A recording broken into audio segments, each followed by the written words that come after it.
Alors dans le lab, on travaille aussi beaucoup sur les questions de mobilité, donc ce sera la dernière séquence avant la conclusion de Xavier Huillard. Et donc on va faire le grand écart entre les pistes cyclables présentées par Nicolas Coulombelle, et notamment les effets positifs sur la santé, et puis les enjeux d'atténuation et d'adaptation que Vinci Autoroute rencontre au quotidien. Donc, peut-être Christophe, tu peux y aller directement. Et donc on a Christophe Huck, qui est directeur général adjoint de Vinci Autoroute, qui nous fait aussi le plaisir d'intervenir.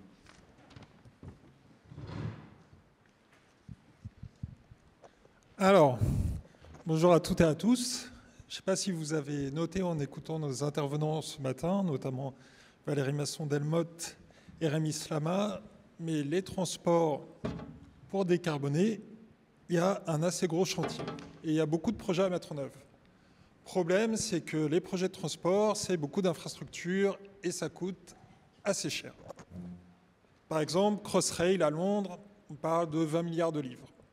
Grand Paris Express, 40 milliards d'euros. Et donc, là, je ne sais pas si vous avez entendu parler un peu dans les médias, mais il paraît que la France est un petit peu en déficit, qu'on n'a plus beaucoup d'argent public. Donc l'État s'est dit, dans sa grande sagacité, quand même, on ne peut pas financer tous les projets de transport. On ne peut pas faire du quoi qu'il en coûte, sinon on va aller à la France. Il faut évaluer les projets. Et du coup, il s'est tourné vers ses ingénieurs et ses économistes en disant comment on peut faire pour évaluer ces projets de transport. Donc là, ces ingénieurs, ces économistes, notamment en commençant par notre éminent Jules Dupuis, ingénieur du corps des ponts et chaussées, ont développé des méthodes pour évaluer les projets de transport. Alors ces méthodes, initialement, donc à l'époque de Jules Dupuis notamment, on ne parlait pas encore beaucoup du changement climatique, on était plutôt tourné sur la question aménagement du territoire, accessibilité. Et les méthodes, elles étaient beaucoup centrées sur l'évaluation des gains de temps permis par les infrastructures de transport, comme on peut le voir là sur ce tableau qui voit comment progressivement on a intégré les différents enjeux dans les méthodes d'évaluation. Mais donc, ce qu'on voit récemment, c'est que les enjeux, ils ont évolué. Il y a des enjeux de plus en plus importants en termes de qualité de service maintenant pour les usagers, fiabilité, confort, connectivité aussi, si on regarde les gens dans les transports en commun, ils sont tous très intéressés par pouvoir accéder à leur téléphone portable.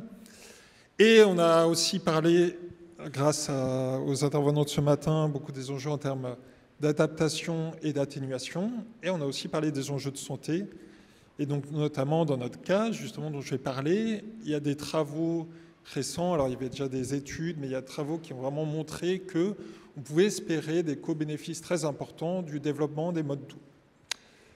Et du coup, moi j'ai eu la chance de copiloter avec le ministère un groupe de travail qui visait à mettre à jour un peu les méthodes d'évaluation des projets de transport.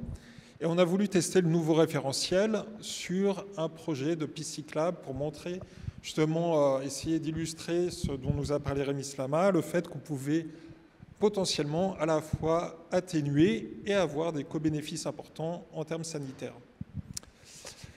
Alors là, il y a Maxime qui se dit mais pourquoi il nous parle de projet de piste cyclable et pas d'autoroute, qu'est-ce qu'il est en train de faire? Et puis en plus, il m'a parlé de milliards tout à l'heure. Piste cyclable, c'est quoi? C'est un peu de peinture, allez, on parle de dizaines de milliers d'euros. Alors déjà, je dis Maxime, t'inquiète pas, les autoroutes, Christophe va en parler juste après moi, très bien. Et en plus, que nenni, alors il y a des projets de pistes cyclables. Si on prend par exemple Réseau Vélo Île-de-France, c'est pas quelques dizaines de milliers d'euros, là on parle de 500 millions d'euros quand même. Dont 300 millions financés par la région Île-de-France. Donc le but de ma présentation, c'est de vous montrer qu'elle a bien fait de soutenir fortement ce projet. Alors ce projet Réseau Vélo Île-de-France, initialement ça s'appelait RER Vélo. Mais alors les gens à la région se sont dit, mais alors c'est quoi, c'est un RER, c'est un vélo, les gens ne vont pas comprendre, donc on va peut-être changer le nom. On va appeler ça Réseau Vélo Île-de-France pour que les gens ne soient pas perturbés et qu'ils ne croient pas monter dans un train en prenant le réseau RER Vélo. Donc on a changé ça et vous voyez le plan du coup de piste cyclable.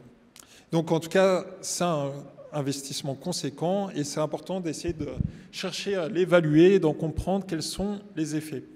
Alors, ce n'est pas courant parce que justement, quand même, traditionnellement, pour les projets de vélo, comme c'est souvent des montants beaucoup moins importants, c'est très rare qu'on en fasse l'évaluation. Du coup, nous, avec les étudiants, on a essayé de le faire avec une première approche assez simple, et on va essayer, après, on parlera à la fin, d'essayer d'améliorer ça, mais au moins, on voulait essayer d'avoir un premier chiffrage de l'évaluation de ce projet. Et du coup, on a écouté Jules Dupuis, on a mis en œuvre l'analyse coût-bénéfice. Et du coup, donc, le but de cette méthode qui vise à faire réaliser l'évaluation de projets de transport, c'est d'essayer d'intégrer l'ensemble des impacts d'un projet pour la collectivité, en se focalisant pas uniquement sur les impacts monétaires qu'on va regarder, à savoir le projet, combien ça va permettre aux usagers d'économiser éventuellement en passant de la voiture au vélo, on économise en argent. Il y a aussi des coûts, bien sûr, pour les opérateurs de mobilité, mais on va aussi regarder tous les impacts non monétaires, toutes les externalités sur l'environnement, sur l'accidentologie et notamment sur la santé, justement, dont on vient de parler. On va regarder aussi, bien sûr, les impacts, intégrer les impacts sur le climat. Et du coup, dans le cas d'un projet de piste cyclable, si on simplifie un peu, on va principalement se focaliser sur la question des bénéfices pour les cyclistes, des bénéfices sanitaires, des bénéfices environnementaux, et regarder à l'inverse quels sont les coûts pour donc les usagers de la voiture. Là, potentiellement, on va réduire la capacité routière, donc ça va les ralentir. Ça, il faut l'intégrer. Pareil pour ceux qui prennent le bus. Et il va falloir bien sûr regarder quel est le coût pour les finances publiques. Donc là, je vais vous présenter le résultat d'un projet étudiant du Master Trad de l'École des Ponts, que j'ai co-encadré avec Martin Koning de l'Université Gustave Eiffel et Anthony Mcderian de Toulouse School of Economics, qui a essayé de mettre en œuvre cette méthode et de l'appliquer dans le cas du réseau vélo Île-de-France. Alors comment on fait les étudiants pour travailler là-dessus? Donc la première chose, c'est d'essayer de voir quel va être l'impact du réseau en termes de mobilité. Alors déjà, on regarde quelle est la situation initiale avant le projet. Pour ça, on a accès à des enquêtes, notamment donc c'est l'enquête globale de transport. On va pouvoir regarder donc par OD, c'est origine-destination, quels sont les déplacements sur l'ensemble de la région Île-de-France en fonction du mode de transport et du coup des trajets. Alors là, il y a des acronymes que j'ai oublié de détailler, mais donc PC, petite couronne, GC, grande couronne. Donc on voit en fonction de la structure quels sont les volumes de déplacement en voiture, en deux roues motorisées, en transport en commun, TC et en vélo. Et on voit aussi, alors bien sûr, le réseau vélo Île-de-France, ça ne va pas impacter tous les déplacements en Île-de-France. Du coup, ce qu'on va utiliser, c'est une clé de répartition qui va essayer de représenter quelle va être l'aire de captation de ce réseau en fonction des territoires et des origines-destinations. Par exemple, dans Paris, le réseau cyclable il est assez dense, du coup la clé de répartition va être plus élevée, alors qu'en Grande Couronne, bien sûr, c'est plus diffus. Donc on va capter une part moins importante, enfin impacter une part moins importante du trafic grâce au projet de réseau vélo Île-de-France. Donc ça, c'est la situation initiale. Et on va essayer d'estimer quel va être l'impact du réseau vif sur la mobilité, quel est le potentiel de report modal.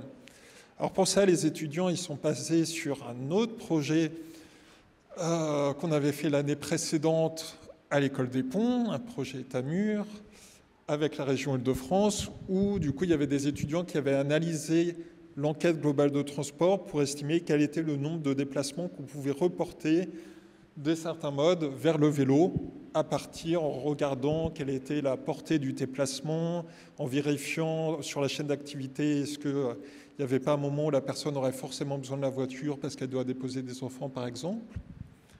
Donc les étudiants, de l'année précédente, ils avaient estimé quel était ce potentiel maximal reportable de déplacement vers le vélo. Et du coup, les étudiants de ce nouveau projet, ils ont proposé 3 scénarios. Alors un scénario de référence purement théorique où il y aurait 100% de ce potentiel qui serait accompli, et des scénarios un peu plus réalistes, un scénario volontariste et un scénario modéré où il y a seulement 50% et 30% de ce potentiel qui est accompli. Alors ensuite, on regarde déjà le trafic. Il faut aussi regarder quels sont les gains de temps ou les pertes de temps pour les différents usagers. Du coup, il faut regarder les vitesses. Alors, donc là, c'est pareil, c'est pas simple parce qu'on n'a pas de base de données unifiée sur les vitesses en Île-de-France. Ça, c'est quelque chose qui manque beaucoup pour analyser les projets de évaluer les projets de transport. Mais du coup, là, les étudiants, ils ont pu coupler différentes sources. Donc, grâce notamment, voilà, à l'open data, au fait qu'on puisse faire des requêtes sur les différents sites. Donc, s'ils sont allés sur GeoVélo pour le vélo, sur Citymapper pour les transports en commun, sur Google Maps pour la voiture, pour essayer donc d'analyser quelles sont les vitesses moyennes de déplacement actuellement pour ces différents modes en fonction des origines-destinations. Ensuite, pour regarder l'impact du réseau vélo Île-de-France, ce qu'ils ont fait, c'est qu'ils ont fait des hypothèses, notamment donc, sur qu'est-ce qui était permis comme gain de vitesse grâce à ces aménagements cyclables. Donc là, ils ont supposé que si tout linéaire a été aménagé par rapport à une situation où on n'aurait pas de piste cyclable, ça permettait de gagner 3 km/h. En tenant compte du linéaire déjà existant, ils ont déduit quels étaient les gains de vitesse que vous pouvez voir dans le tableau. Pour la voiture, là, ils sont passés sur une étude d'impact dans les Pays de la Loire pour essayer de voir quelles pourraient être les pertes de vitesse liées à l'aménagement du réseau vif. Il faut que j'accélère un peu là, sinon Maxime, il ne va pas être content. Et alors, le plus important, surtout, c'est la question des impacts sanitaires. Alors donc, le vélo, avec le réseau vélo Île-de-France, déjà, ça permet de réduire les risques d'accidents. On peut voir, donc, alors, ce qu'on voit, c'est que les statistiques d'accidentologie sont plus importantes pour le vélo que pour la voiture, mais que grâce aux pistes cyclables, ça permet quand même de les réduire. Et ce qu'on voit, par contre, aussi, qui est, alors, par contre, considérable sur le tableau de droite, donc, c'est que les bénéfices santé qu'on estime avec la pratique des modes actifs, elle est énorme.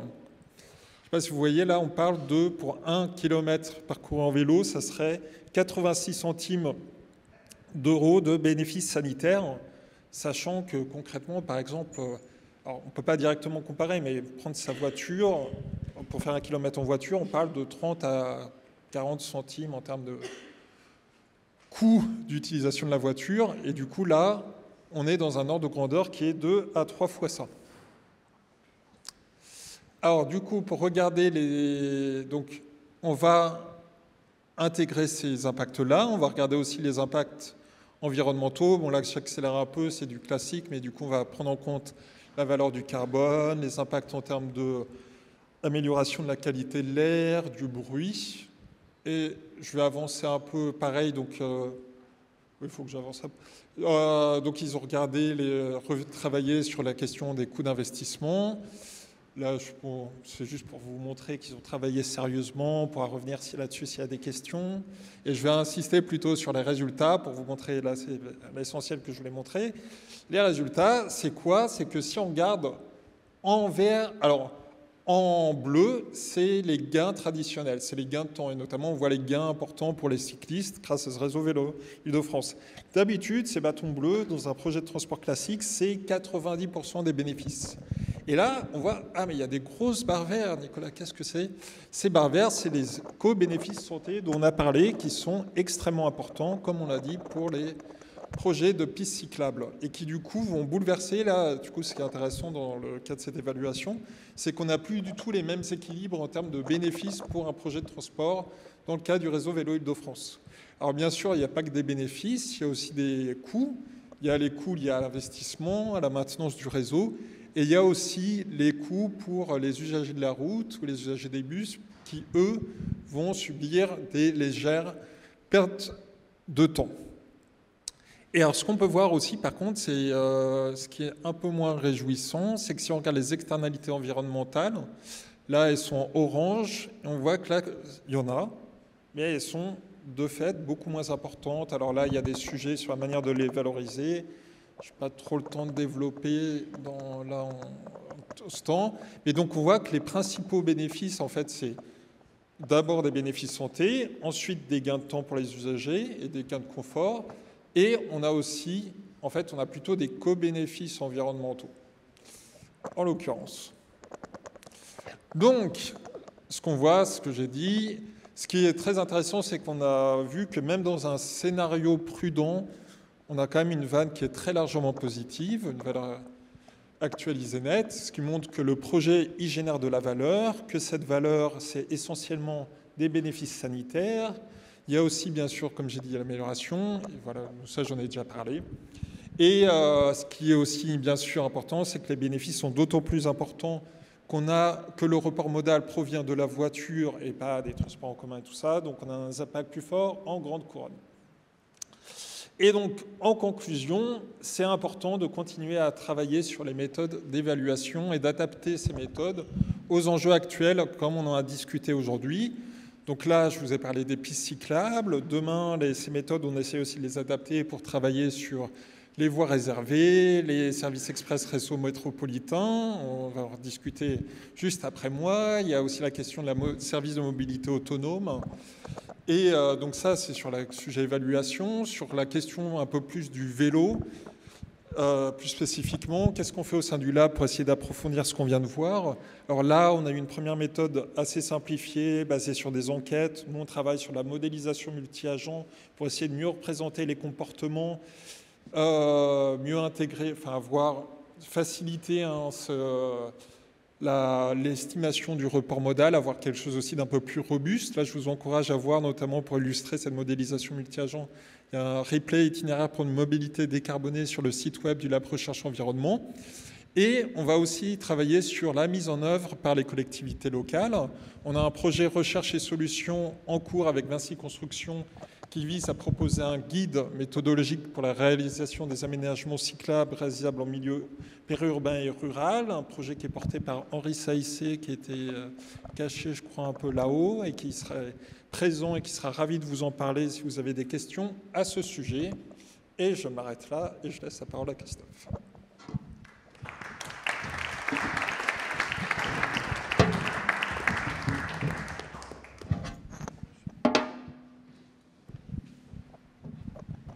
Bien, bonjour à tous. Moi, je vais vous parler de routes et d'autoroutes. Si ça s'enchaîne, voilà.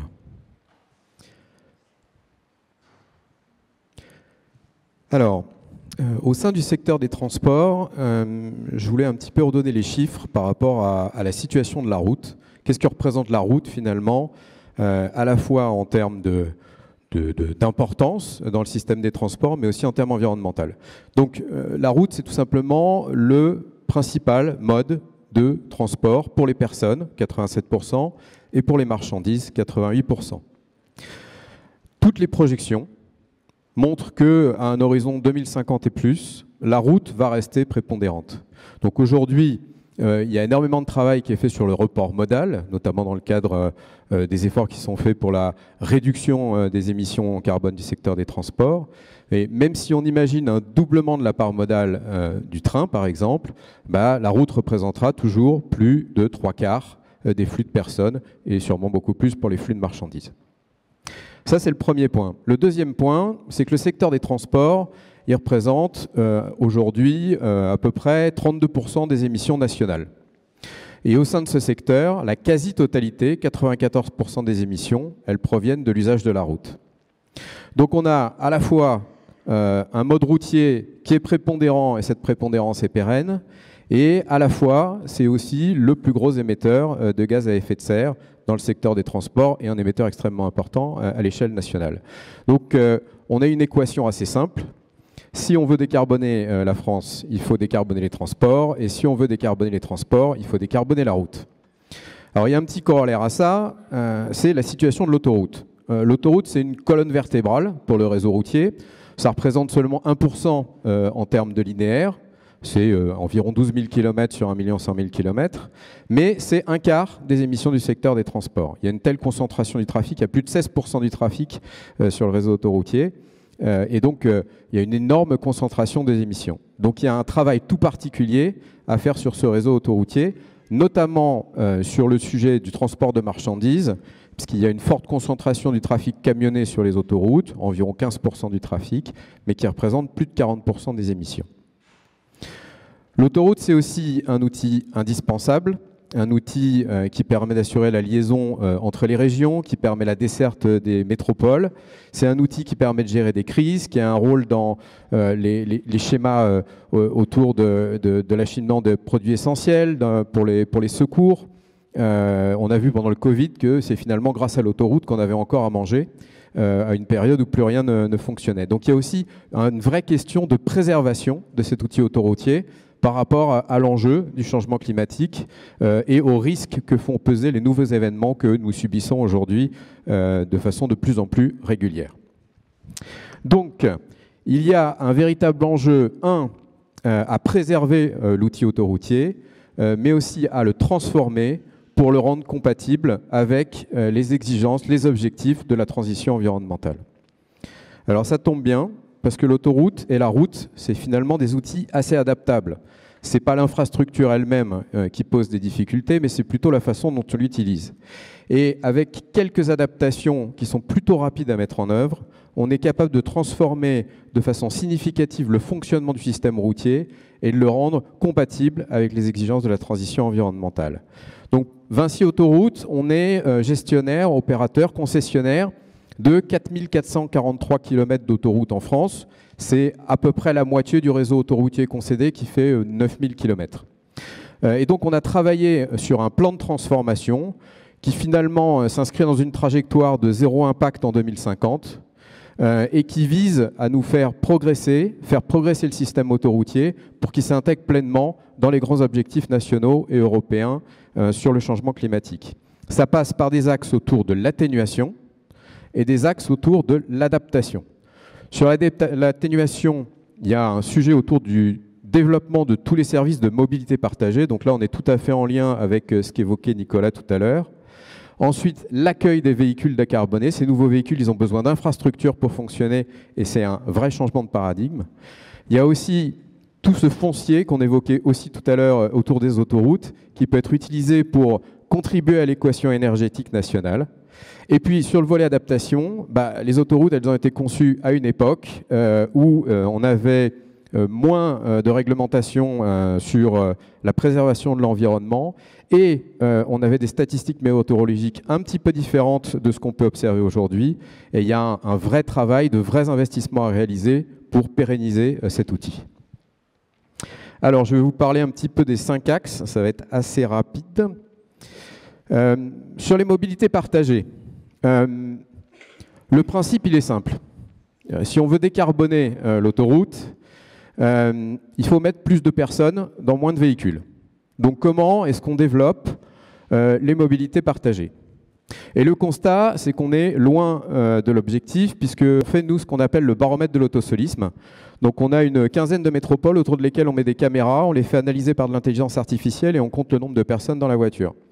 Et donc, alors vous avez le petit score dans la bulle en bleu. Le 6e baromètre, là c'est la 6e saison, on a commencé en 2021, il y a presque 86% des véhicules où il y a une seule personne dedans aux heures de pointe. Donc on voit qu'on a un petit peu de marge d'optimisation par rapport à l'usage des véhicules et à l'usage de la route. Donc l'idée c'est quoi?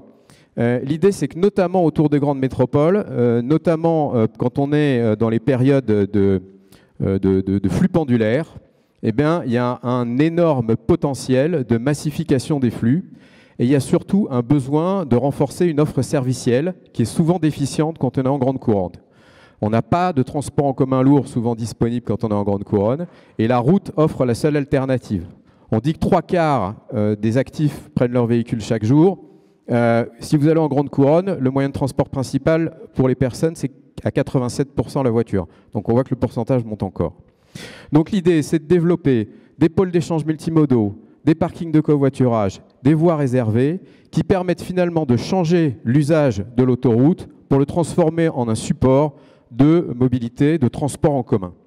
On a un très bon exemple de ça qui existe déjà aujourd'hui dans le sud de Paris, au niveau du pôle d'échange multimodal de Longvilliers. Donc là, on est à 20-30 km au sud de Paris. Vous arrivez en vélo, en bus, en voiture, covoiturage. Vous vous garez dans un parc relais. Vous avez ensuite un car express qui va sur l'autoroute. Il s'arrête même à une station intermédiaire sur l'autoroute avec un ascenseur. C'est la photo du milieu qui s'appelle Brice-sous-Forges. Et ensuite, il reçoit le pôle ferré de Massy-Palaiseau.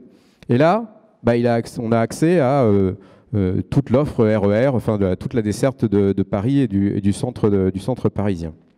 Ce service, avec une fréquence de 5 minutes, une voie réservée qui garantit le temps de parcours, le Wi-Fi dans le bus, il permet de diviser par 10 le prix pour les usagers, il divise par 2 les émissions carbone, et encore c'est un bus thermique. Il est beaucoup moins stressant, donc on parlait de santé mentale tout à l'heure, c'est un vrai sujet, il garantit le temps de parcours, et il marche super bien. On a 1700 utilisateurs, très satisfaits. La seule question, c'est est-ce qu'on ne peut pas faire mieux?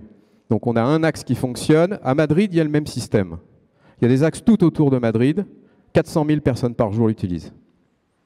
Donc on voit que la cible, elle peut être très forte, on peut être très ambitieux, et on travaille avec l'ensemble d'ailleurs des agglomérations qui sont autour du réseau de Vinci Autoroute sur ces sujets, tout à fait en cohérence avec le sujet des SERM, puisque les aménagements routiers, le système express routier, c'est une première phase des SERM qui peut être mise en service très efficacement et très rapidement. Deuxième axe, l'accueil des véhicules décarbonés. Je vais essayer d'être un petit peu plus synthétique parce que le temps est court, mais en gros, on a un énorme enjeu environnemental et sanitaire sur l'accueil des véhicules décarbonés. Sur les véhicules légers, on sait que le résultat de l'équation, c'est le véhicule électrique à batterie. C'est déjà bien parti. C'est un gain sur les gaz à effet de serre, mais c'est aussi un gain sanitaire par rapport aux polluants d'échappement notamment. Sur autoroute, il y a par contre moins d'écart entre le thermique et l'électrique sur les particules fines et le bruit. Donc il y a un défi technique, c'est que quand vous êtes en ville, vous voulez recharger peu d'énergie en beaucoup de temps, mais sur autoroute, il vous faut recharger beaucoup d'énergie en peu de temps. Et donc ça veut dire qu'il faut déployer des réseaux de puissance extrêmement importants et des stations superchargeurs qui sont d'un type très spécifique. Alors la bonne nouvelle, c'est qu'on a travaillé ces dernières années. Aujourd'hui, toutes les aires de service de Vinci Autoroute et toutes les aires de service de l'ensemble du réseau autoroutier concédé sont équipées en superchargeurs. On a un peu plus de 2000 bornes qui ont été installées ces dernières années. On commence à équiper également les aires de repos. On a en moyenne une dizaine de points de charge aujourd'hui avec des stations qui sont alimentées avec des puissances importantes. On parle de 1, 2, 3 mégawatts par station de recharge électrique. Donc on pourrait se dire que le travail est fait, mais pas du tout. On est au début. On est au début parce qu'on est à peu près à 3% de véhicules électriques dans la flotte aujourd'hui. Donc là, on va avoir une croissance géométrique du nombre de véhicules électriques et que ça va nécessiter de complètement développer, modifier les aires de service pour s'adapter aux nouveaux besoins. Et donc, nos 10 points de charge, il va falloir les transformer en 60-70 points de charge dans la décennie qui vient. Ça, c'est en moyenne. Notre 1, 2, 3 mégawatts, ça va devenir 8 mégawatts. Et sur les aires où il y a le plus de trafic, on aura même peut-être besoin de 150 à 200 points de charge et de 20 ou plus mégawatts de puissance. Donc là, on parle de puissance pour alimenter un aéroport, alors qu'on est au milieu de la campagne. Ça va être une vraie transformation. Et cette transformation, comme je le disais, on n'en est qu'au début. Toutes les prévisions commencent un petit peu à converger vers entre 12 et 14 millions de véhicules électriques d'ici la décennie à venir, ce qui veut dire qu'en gros, on est autour de 35, 40, 45%, suivant ce qu'on compte dans la flotte globale. Et on vient de passer 2 millions de véhicules. Alors on a mis à peu près 12 ans à passer le premier million, mais on a mis 2 ans à passer le deuxième. Donc ça va de plus en plus vite. Alors ça, c'était pour les véhicules électriques légers, où il y a un vrai sujet d'ailleurs d'anticipation des pics que je n'ai pas le temps d'évoquer, mais j'aimerais bien vous en parler plus longtemps la prochaine fois. Le deuxième sujet, c'est l'accueil des poids lourds. Donc sur les poids lourds, ce qu'on sait globalement, c'est que toutes les énergies de substitution biocarburant, bio-GNV, devraient servir à une transition qui va mener à une mutation de la flotte des poids lourds vers de l'électrique à batterie. Aujourd'hui, les constructeurs européens tapent sur 50 à 60% des ventes en 2030.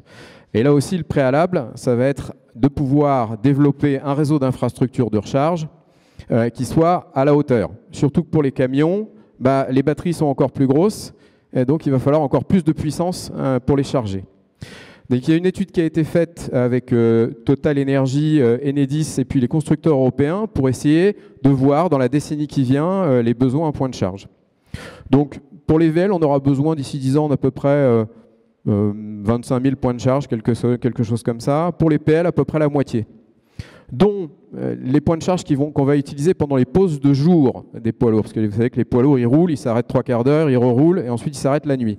La nuit, ils peuvent se charger un petit peu plus lentement, avec des superchargeurs de voiture, mais le jour, il va leur falloir des méga chargeurs. Donc là, on parle de 600, 700 kW, voire plus d'1 mégawatt. Et donc, c'est des besoins de puissance qui vont venir s'ajouter à ceux des VL. La bonne nouvelle, c'est que globalement, on ne charge pas les VL et les PL tout à fait au même moment. Les VL, c'est plutôt des pointes de week-end et les poids lourds, c'est plutôt des pointes en semaine. Donc, il y aura un petit peu de synergie à essayer de trouver. Les premiers points de charge arrivent. Là, ils sont arrivés sur le réseau Vinci Autoroute. On a 2 points de charge pour poids lourds qui sont installés, pour l'instant avec des puissances un peu plus réduites. Mais c'est parti. À partir de 2025, on a une petite dizaine de points de charge qui vont arriver également. Pour information, on travaille aussi sur ce qu'on appelle la route électrique. C'est-à-dire que plutôt qu'une charge ponctuelle, c'est le fait de charger le véhicule pendant son roulage. On aura l'année prochaine, de façon effective sur l'autoroute A10 au sud de Paris, un tronçon où on alimente en énergie les véhicules par induction et un autre où on les alimente par un rail électrique. Un sujet très intéressant, notamment pour diminuer la taille des batteries de poids lourds. Tout ça va nécessiter beaucoup d'électricité et ce qu'on sait, c'est que sur les 43 000 hectares de Vinci Autoroute, il y en a 28 000 qui sont pas revêtus. Il n'y a que 15 000 hectares de route globalement.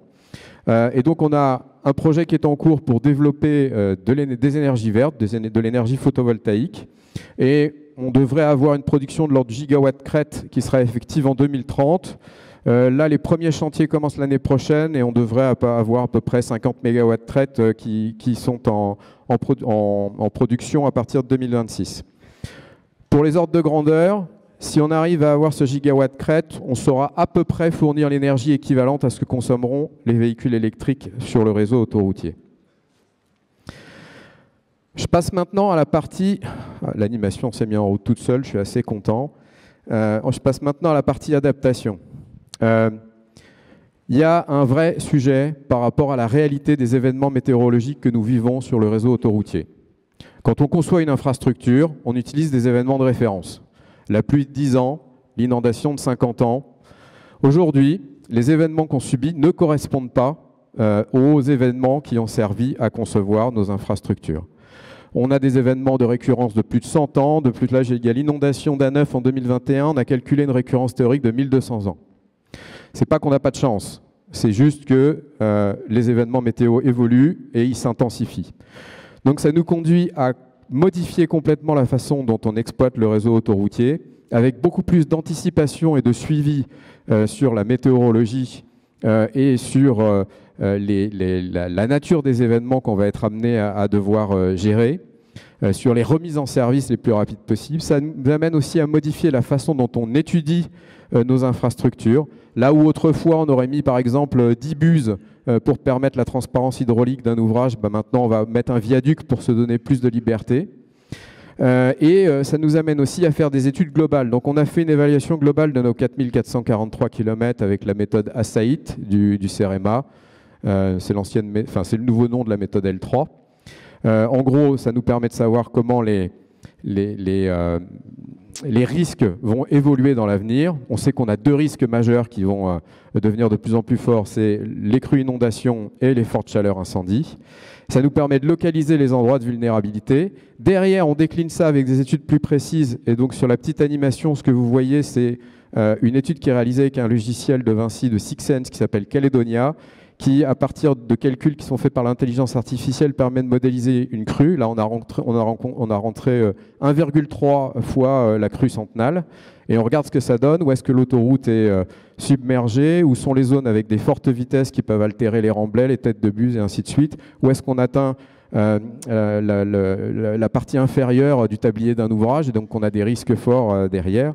Et à partir de toutes ces simulations, on peut réaliser des études extrêmement précises. Donc, on commence à avoir une vision très claire des besoins qu'il y a en adaptation et des solutions qu'on pourrait mettre en œuvre. Ce sur quoi je voudrais insister, c'est que l'adaptation, c'est un sujet sur lequel il y a une rentabilité nationale qui est évidente. Mais les solutions de l'adaptation, elles doivent se décliner localement. Et localement, c'est un petit peu plus difficile parfois de trouver la rentabilité si on ne se met pas à la bonne échelle. Et la bonne échelle, c'est celle d'un territoire ou d'un grand bassin versant, de tous ceux qui vont bénéficier des aménagements qui sont réalisés et pas seulement de l'opérateur qui est responsable de l'ouvrage sur lequel on va travailler. Donc il y a un vrai sujet sur l'adaptation et sur les travaux de résilience à trouver la bonne échelle avec le territoire pour pouvoir travailler à la bonne échelle du bénéfice socio-économique. Pour ça, on voit assez d'un bon œil la création de la structure GEMAPI, qui permet à l'échelle des collectivités d'avoir une autorité qui gère l'ensemble des sujets autour des crues et inondations, et donc il y a une cohérence globale sur site. Dernier point, et j'en ai fini. Les autoroutes ont été construites pour la plupart dans les années 70-80, avant la prise en compte de la biodiversité, avant la loi sur l'eau, et on a des gros sujets de réintégration. On a encore des sections qui ne sont pas à la loi sur l'eau. On sait que ça va être une ressource rare qu'il va falloir préserver. Donc il y a une transformation à amorcer sur ce sujet. Et puis il y a une grosse richesse de biodiversité le long des autoroutes. Alors c'est quelque chose qui n'est pas immédiat, mais vous avez des endroits finalement où le cordon autoroutier, qui je le rappelle aux 2/3 n'est pas revêtu, est le seul endroit où on n'utilise pas de phytosanitaire depuis des années, voire des décennies et des décennies. Donc il y a un rôle extrêmement important de ce cordon dans les continuités écologiques. Il y en a un certain nombre qui sont à rétablir transversalement, mais il y en a beaucoup qui sont à développer longitudinalement par rapport au cordon autoroutier. Et donc il y a tout un travail qui est amorcé en ce sens aussi pour viser une autoroute mieux intégrée dans son paysage. Voilà, j'ai essayé de... Merci.